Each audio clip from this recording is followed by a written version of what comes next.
ಹಿಂದೂ ಧರ್ಮದಲ್ಲಿ ದೇವರ ಕೋಣೆಯನ್ನು ಅಥವಾ ದೇವರ ಮನೆಯನ್ನು ಮನೆಯ ಅವಿಭಾಜ್ಯ ಅಂಗವೆಂದು ಹೇಳುತ್ತಾರೆ.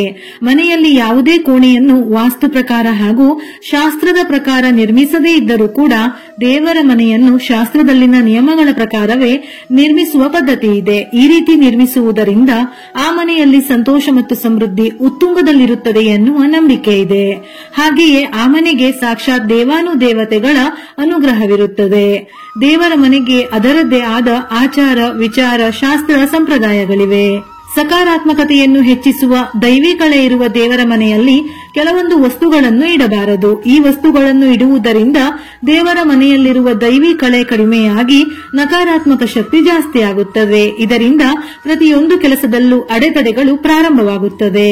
ಮನೆಯಲ್ಲಿ ಕಲಹ, ಜಗಳಗಳು, ಮನೆಯಲ್ಲಿರುವ ಸದಸ್ಯರಿಗೆ ಅನಾರೋಗ್ಯ, ಸಾಲಬಾಧೆ ಹೀಗೆ ಒಂದಲ್ಲ ಒಂದು ಸಮಸ್ಯೆಗಳು ಪ್ರಾರಂಭವಾಗುತ್ತಲೇ ಇರುತ್ತವೆ. ಹಾಗೆಯೇ ಕೆಲವೊಂದು ವಸ್ತುಗಳನ್ನು ಕಡ್ಡಾಯವಾಗಿ ಇಟ್ಟರೆ ಬಹಳ ಶ್ರೇಷ್ಠವೆಂದು ಹೇಳುತ್ತಾರೆ.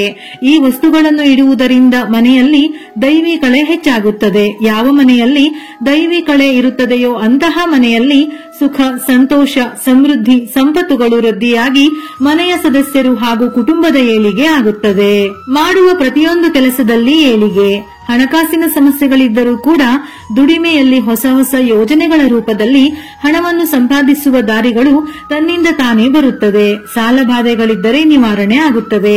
ಉತ್ತಮ ಆರೋಗ್ಯ ಪ್ರಾಪ್ತಿಯಾಗುತ್ತದೆ.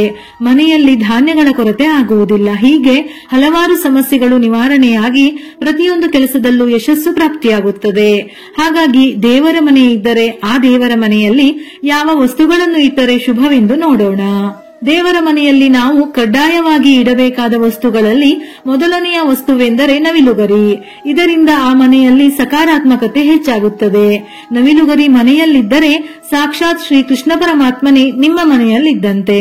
ಈ ಕಾರಣಕ್ಕಾಗಿ ನೀವು ದೇವರ ಮನೆಯಲ್ಲಿ ಒಂದಾದರೂ ನವಿಲುಗರಿಯನ್ನಿಟ್ಟುಕೊಳ್ಳಿ.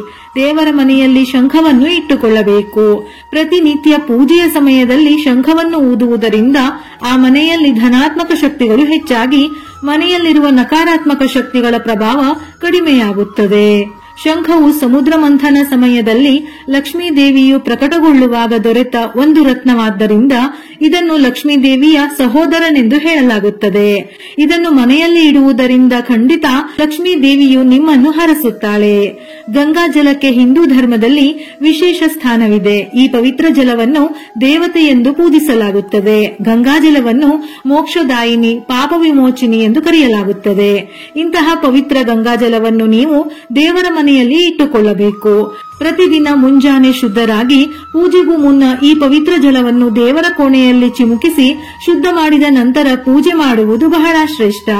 ಸಾಲಿಗ್ರಾಮ ಶಿಲೆಯು ಭಗವಾನ್ ವಿಷ್ಣುವಿನ ರೂಪವಾಗಿದೆ. ಈ ಪವಿತ್ರ ಶಿಲೆಯನ್ನು ನೀವು ನಿಮ್ಮ ದೇವರ ಕೋಣೆಯಲ್ಲಿ ಇಡುವುದರಿಂದ ಹಾಗೂ ಅದನ್ನು ಪೂಜೆ ಮಾಡುವುದರಿಂದ ವಿಷ್ಣು ಪತ್ನಿಯಾದ ಲಕ್ಷ್ಮೀ ದೇವಿಯು ಸಂತುಷ್ಟಳಾಗುತ್ತಾಳೆ. ಗಂಗಾ ಜಲದಂತೆ ಗೋಮೂತ್ರವನ್ನು ಪವಿತ್ರವೆಂದು ಹೇಳುತ್ತಾರೆ.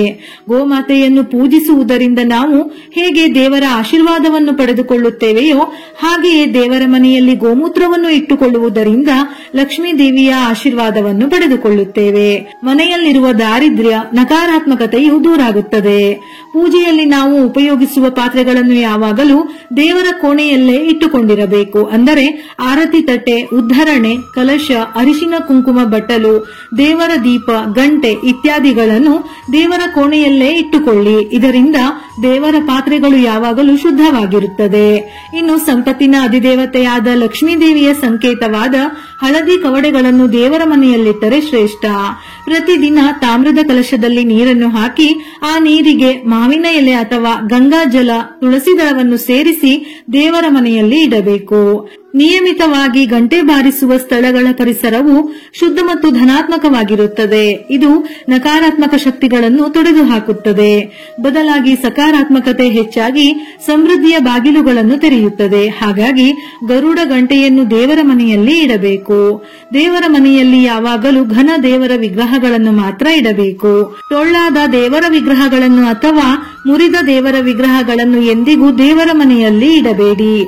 ದೇವಿ ಅಥವಾ ದೇವರ ರೌದ್ರ ರೂಪ, ಒಂದಕ್ಕಿಂತ ಹೆಚ್ಚು ಶಂಖ, ಹರಿದ ಧಾರ್ಮಿಕ ಪುಸ್ತಕಗಳು, ನಿರುಪಯುಕ್ತ ಪೂಜಾ ಸಾಮಗ್ರಿಗಳು ದೇವರ ಮನೆಯಲ್ಲಿ ತಪ್ಪಿಯೂ ಇಡಬಾರದು. ಈ ರೀತಿ ಇಟ್ಟುಕೊಳ್ಳುವುದರಿಂದ ನಾವಾಗಿಯೇ ಸಮಸ್ಯೆಗಳನ್ನು ತಂದುಕೊಂಡ ಹಾಗೆ ಆಗುತ್ತದೆ. ಮೇಲೆ ಹೇಳಿದ ವಸ್ತುಗಳಲ್ಲಿ ಎಲ್ಲರಿಗೂ ಎಲ್ಲವನ್ನು ಖರೀದಿಸಲು ಸಾಧ್ಯವಿಲ್ಲ. ಹಾಗಾಗಿ ಯಾವುದಾದರೂ ಒಂದು ವಸ್ತುವನ್ನಾದರೂ ಖರೀದಿಸಿ ದೇವರ ಮನೆಯಲ್ಲಿಟ್ಟು ಪ್ರತಿದಿನ ಪೂಜಿಸಿ ಆರಾಧಿಸಿ. ಇದರಿಂದ ಸಾಕ್ಷಾತ್ ಲಕ್ಷ್ಮೀ ದೇವಿಯು ನಿಮ್ಮ ಮನೆಯಲ್ಲಿ ನೆಲೆಸಿ ನಿಮಗೆ ಅನುಗ್ರಹಿಸುತ್ತಾಳೆ. ಸುಖ, ಸಂತೋಷ, ಸಂಪತ್ತು ವೃದ್ಧಿಯಾಗುತ್ತದೆ. ವಿಡಿಯೋ ಇಷ್ಟ ಆಗಿದ್ದಲ್ಲಿ ಮರೆಯದೆ ಲೈಕ್ ಕೊಟ್ಟು ನಿಮ್ಮವರಿಗೆ ಶೇರ್ ಮಾಡಿ. ಇದೇ ರೀತಿಯ ಮನಮುಟ್ಟುವ ಉಪಯುಕ್ತ ಮಾಹಿತಿಗಳಿಗಾಗಿ ಮತ್ತೆ ಭೇಟಿಯಾಗೋಣ.